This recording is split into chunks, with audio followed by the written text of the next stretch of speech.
Hello दोस्तों, welcome two movie tell. तो आज हम एक्सप्लेन करने जा रहे हैं most horror movie series wrong turn का पार्ट 4 द ब्लडी बिगनिंग्स। दोस्तों, ये इंतहाई इम्पोर्टेंट सीक्वल है इस सीरीज का, क्योंकि इसमें हमें इन कैनिबल्स का पास्ट मालूम होता है और हम जानते हैं कि ये कब और कहां से आए हैं। जैसा कि नाम में है द ब्लडी बिगनिंग्स। मैं ऑलरेडी इसके 3 पार्ट्स चैनल पे अपलोड कर चुका हूँ, तो अगर आपने नहीं देखे तो link I button and description दोनों में मौजूद है और इसके मजीद पार्ट भी आगे अपलोड करने वाला हूँ। तो अगर आप मिस करना नहीं चाहते तो चैनल को सब्सक्राइब और बेल नोटिफिकेशन प्रेस करना ना भूलें। तो चले शुरू करते हैं। दोस्तों, मूवी शुरू होते ही हम देखते हैं सन 1974 का एक सैनिटोरियम जो ग्लेनविल वेस्ट वर्जीनिया में वाक़ है, जहाँ के डॉक्टर रायन वहाँ आई एक लोकल साइकेट्रिस्ट डॉक्टर एन को वहाँ के पेशेंट्स का परिचय करा रहे होते हैं। वो सभी पेशेंट्स पैदाइशी तौर पे डिफेक्टिव और दिखने में एबनॉर्मल होते हैं, जिसकी वजह से उन्हें आम लोगों की दुनिया से दूर यहाँ बंद रखा गया होता है। इतने में एक पेशेंट डॉक्टर एन को पकड़ लेता है, जिससे उन्हें तो कुछ नहीं होता, पर अनजाने में उसके हाथ बाल पिन लग जाती है। डॉक्टर रायन उन्हें छुड़वा कर आगे बढ़ते हैं और फिर डॉक्टर रायन हिलिकर ब्रदर्स के बारे में बताते हैं। ये 3 भाई दोस्तों और कोई नहीं बल्कि वही कैनिबल्स होते हैं जिन पे ये पूरी सीरीज बेस्ड है, जिनके नाम 3 finger, 1 I and saw tooth हैं।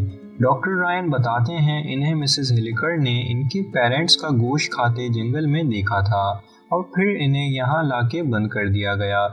ये लोग इतने खतरनाक और पागल हैं कि इनमें से एक ने अपनी ही 2 उंगलियां खा ली थी, जिसे हम अब 3 फिंगर बुलाते हैं, और एक ने तो जेल में ही अपनी आंख निकाल के खा ली होती है, जिसका नाम अब 1 आई होता है। और तीसरा भाई जिसके मुंह पे मास्क था, उसके दांत इतने खतरनाक हैं कि वो दीवार खुरेद सकता है और वो कुछ लोगों को पहले भी जख्मी कर चुका है, और उसका नाम होता है सौदूद। डॉक्टर एन जान के हैरान होती हैं कि ये लोग तो अभी बच्चे हैं, फिर भी इतना दर्द कैसे सह लेते हैं।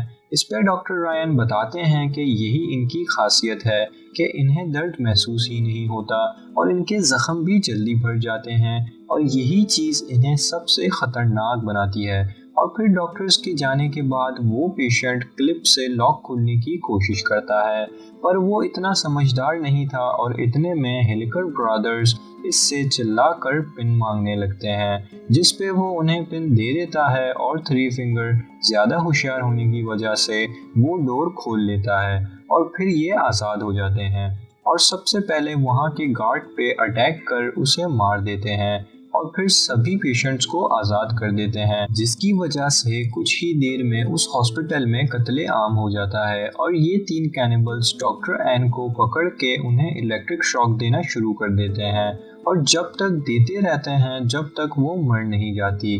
उसके बाद ये लोग डॉक्टर रायन, जो कि यहाँ के चीफ ऑफ स्टाफ थे, उन्हें भी पकड़कर उनके हाथ पैर अलग करके उन्हें भी मार देते हैं और आज़ाद होकर भाग जाते हैं। मूवी आगे बढ़ती है और हमें दिखाया जाता है 29 साल बाद सन 2003 में वेस्ट वर्जीनिया की यूनिवर्सिटी वेस्टर्न के 9 स्टूडेंट्स, जिनके नाम होते हैं कीनिया जो एक वाहिद सिंगल थी ग्रुप में, बाकी couples Vincent and Jenna, Bridget and Sara, Kyle and Claire, Lauren and Daniel होते हैं।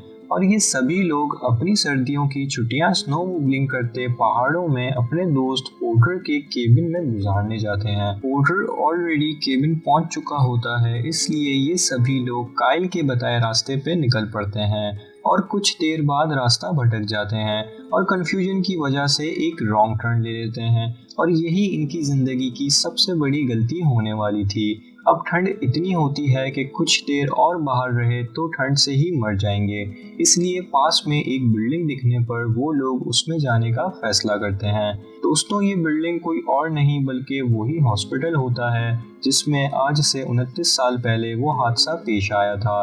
इन सब लोगों को अंदर जाते ही ये तो मालूम हो जाता है कि ये एक हॉस्पिटल है। फिर ये सब वहीं नाइट स्टे करने रुक जाते हैं।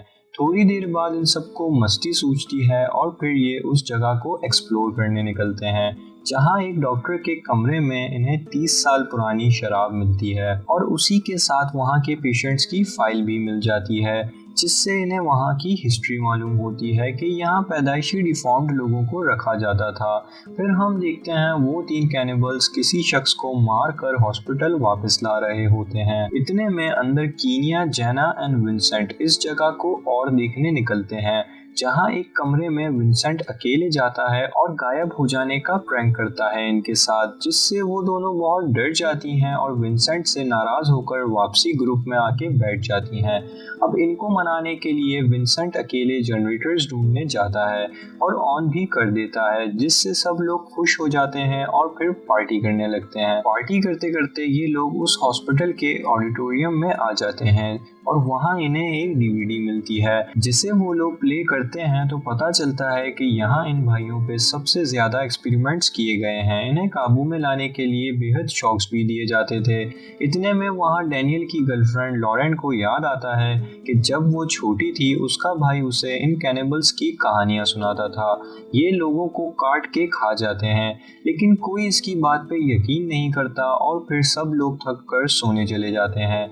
लेकिन यहाँ विंसेंट को नींद नहीं आ रही थी और वो बाहर घूमने निकल जाता है। फिर कुछ देर बाद विंसेंट को घूमते हुए एक शख्स दिखता है। जब वो उसके पास जाता है तो वो कोई और नहीं, उसका दोस्त पोर्टर था, जो अब मर चुका था। इससे पहले वो कुछ भी रिएक्ट कर पाता, उसी वक्त उसके पीछे से सॉटूथ आके उसे भी मार देता है। अब रात गुजरती है, सब लोग उठते हैं और अपना सामान भी गायब पाते हैं, लेकिन वो लोग समझते हैं ये विंसेंट का कोई नया प्रैंक है। फिर सब लोग विंसेंट को ढूंढने जाते हैं, जिसमें से 4 लोग नीचे बेसमेंट में जाते हैं, जहां उन्हें एक अजीब सा केज दिखता है जिसमें खतरनाक टूल्स पड़े होते हैं। थोड़े और आगे बढ़ने पर उन्हें वो सारे लॉकअप्स भी दिख जाते हैं जहां सारे डिफॉर्म लोगों को रखा जाता था। दूसरी तरफ 3 लोगों को ऊपर रिसेप्शन पे ब्लड दिखता है। इन्हें नहीं मालूम था कि ये ब्लड इनके दोस्त पोर्टर का था, जो अब मर गया है। पर ये लोग सब अब टेंशन में आ जाते हैं और फिर जेना विंसेंट को ढूंढते हुए किचन पहुंचती है, जहां वो उन कैनिबल्स को पोर्टर का गोश्त खाते देख लेती है और उनकी नजरों से बचकर भागते हुए दूसरों को बताने आती है। लेकिन उसी वक्त उनकी तरफ पोर्टर का जैकेट किसी चीज के साथ बंधा हुआ आता है और जब कीनिया उसे जाके खोलती है तो वो कुछ और नहीं बल्कि पोर्टर का कटा हुआ सर था। ये देखते ही वो सब लोग घबरा जाते हैं और चिल्लाने लगते हैं। इतने में पीछे से वो तीनों कैनिबल्स क्लेयर को तार से पकड़कर लटका देते हैं। काइल उसे बचाने की बहुत कोशिश करता है, पर वो पूरा खून से भर जाता है और फिर क्लेयर का सर धड़ से अलग हो जाता है। ये मंजर देख सभी लोग अपनी जान बचाने भागते हैं, पर बिल्डिंग से बाहर आने पे इन्हें मालूम होता है कि इनके स्नोमोबाइल्स स्टार्ट नहीं हो रहे, क्योंकि स्पार्क प्लग वायर्स पहले ही वो कैनिबल्स निकाल चुके हैं और इनका सामान भी ऑलरेडी गायब था। अब इस बर्फानी तूफान में कोई और चारा ना होने पर सब लोग अंदर वापस जाकर इंचार्ज ऑफिस में छुपने का फैसला करते हैं। लेकिन डैनियल की गर्लफ्रेंड लॉरेन, जो कि इसकी एक्सपर्ट थी, वो हेल्प बुलाने के लिए अकेली पैदल निकल जाती है। इन्हें एहसास होता है कि अगर इन पे हमला हुआ तो इनके पास कोई हथियार नहीं है। फिर इनमें से 3 लोग, काइल, डैनियल एंड सारा, बेसमेंट में वेपन्स ढूंढने जाते हैं, जहां 3 फिंगर इन्हें देख लेता है और इनके पीछे लग जाता है। फिर ये लोग किसी तरह उससे छुप जाते हैं और वो वहां से चले जाता है। दूसरी तरफ ऊपर ऑफिस में वन आई ड्रिल मशीन से इन पे अटैक कर देता है और कीनिया को पकड़ लेता है। लेकिन ब्रिजेट वन आई के हाथ पे अटैक करके कीनिया को बचा लेती है और वो भी वहां से चला जाता है। यहाँ इनकी चीखें सुनकर वो लोग बेसमेंट से वापस आने के लिए निकलते हैं, पर इनमें सबसे पीछे डैनियल आ रहा होता है और उसे अचानक 3 फिंगर किडनैप कर लेता है और उसे किचन में एक बेड पे बांध देता है। वापसी ऑफिस पहुंचने पर इन्हें रियलाइज होता है कि डैनियल गायब है और फिर इन्हें डैनियल की चीखने की आवाजें आती हैं, जिसे सुनकर ये लोग उसे बचाने का डिसाइड करते हैं। और जब काइल किचन में पहुंचता है तो वो देखता है कि ये लोग उसे काट कर जिंदा ही खा रहे होते हैं। ये सब देख बाकी लोग एक प्लान बनाते हैं और उन पे अटैक करके इन्हें डरा कर वापसी उसी जेल में बंद कर देते हैं, जहां काइल गुस्से में इन्हें जलाने लगता है, पर कीनिया उसे ऐसा करने से रोक देती देती है और ये इनकी ज़िंदगी की दूसरी सबसे बड़ी गलती होने वाली थी। फिर ये लोग डिसाइड करते हैं कि सब लोग शिफ्ट्स में इन पे नज़र रखेंगे और सुबह होने पर तूफान थम जाएगा तो यहाँ से निकल जाएंगे। और पहली बारी काइल लेता है। आधी रात गुजरने पर उसकी आंख लग जाती है और दोस्तों कैनिबल्स को वही 29 साल पुरानी बाल पेन जो आपको याद होगा डॉक्टर एन की थी उस जेल में मिल जाती है और एक बार फिर आज उसकी मदद से वो लोग बाहर आ जाते हैं और काइल को उठा के ले जाते हैं। फिर कीनिया नींद से जागती है और शिफ्ट चेंज करने के लिए काइल के पास जाती है, जहां मालूम होता है वो सब भाग गए हैं और काइल भी गायब है। और ये बात कीनिया बाकी लोगों को बताती है कि इतने में उनके दरवाजे पे एक आदमी मुंह छुपाए आता है, जिसे थ्री फिंगर समझकर वो लोग मार देते हैं, पर चेहरा देखने पर मालूम होता है वो काइल था और कुछ बोल इसलिए नहीं पाया क्योंकि उन कैनिबल्स ने उसकी जुबान काट दी थी। इतने में वो कैनिबल्स इनके पीछे लग जाते हैं। फिर ये चार लड़कियां बेसमेंट पहुंचती हैं, जहां से इन्हें इनका सामान, गर्म कपड़े वगैरह मिल जाते हैं और ये लोग वो पहनकर बिल्डिंग से बाहर निकलने की करती हैं।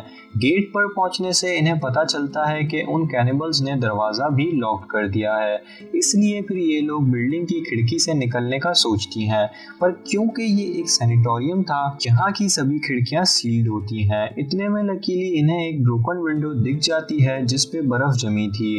अब यहाँ कैनिबल्स भी आ जाते हैं, पर इन्होंने दरवाज़ा बंद कर दिया था, जिसकी वजह से वो लोग बारी बारी उसे तोड़ने की कोशिश करते हैं और इन्हें यहाँ बर्फ साफ करने का मौका मिल जाता है और खिड़की खुल जाती है, जहाँ से तीन लड़कियां तो बाहर आ जाती हैं, लेकिन जैना का रास्ता बंद हो जाता है और फिर कीनिया उसे बचाने अंदर आती है, पर अफसोस इतने में कैनिबल्स उसे पकड़ के मार देते हैं। फिर ये कैनिबल्स इन्हीं लोगों के स्नोमोबाइल्स में इनका पीछा करते हैं, जिसमें ब्रिजेट को सॉटूथ पकड़ लेता है, पर वो उसके हाथ पे अटैक करके खुद को बचा लेती है, लेकिन कुछ ही देर में वन आई उसे स्नोमोबाइल के नीचे दबा कर मार देता है। और सुबह होते ही हम देखते हैं लॉरेन जो कि हेल्प के लिए पैदल निकली थी, वो अब एक दरख्त के पास बैठी ठंड से ही मर चुकी थी।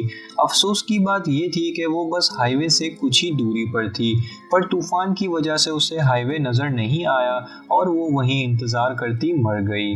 ये वाहिद कैरेक्टर था जिसकी मौत इतनी दर्दनाक नहीं थी। खैर फिर सिर्फ सारा एंड कीनिया ही बची होती हैं और वो लोग एक प्लान बनाकर वन आई को ट्रैप कर लेती हैं और उससे स्नोमोबाइल ले लेती हैं और आज़ाद होकर भागने लगती हैं। लेकिन दोस्तों, जब दिन ही बुरा हो तो इंसान क्या कर सकता है, और यहाँ रास्ते में बिछे एक वायर से इनके सर कट जाते हैं और इनकी भी मौत हो जाती है। फिर थ्री फिंगर आता है और इनके सर अपने साथ अपने ट्रक में ले जाता है और बॉडीज को वहीं छोड़ देता है। और दोस्तों, मूवी यहीं एंड होती है। इसे देखने के बाद मैं जानता हूँ आपका और मेरा गुस्सा सेम होगा कि काश कीनिया ने कानून की होशियारी ना दिखाई होती और काइल को इन्हें मारने दिया होता तो ये सब आज जिंदा होते। खैर, उम्मीद करता हूँ आपको वीडियो अच्छी लगी हो। अच्छी लगी तो प्लीज लाइक करना ना भूलें। मिलते हैं नेक्स्ट वीडियो में। Till then take care, bye bye.